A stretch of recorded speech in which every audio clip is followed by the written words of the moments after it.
தாய் தகப்பன் சகோதரிகள் சகோதரர்களை எட்டு விலகுவது உனக்கு நலமாயிருக்கும்.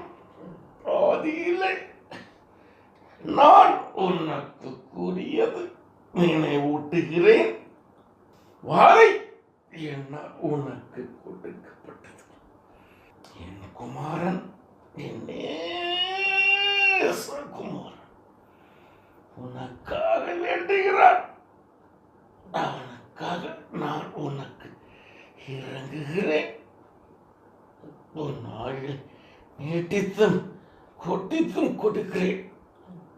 என் வார்த்தைக்கு நீ செவி கொடுத்தால், மறுதளித்தால் உன் ஆவியை நானே எடுத்து விடுவேன்.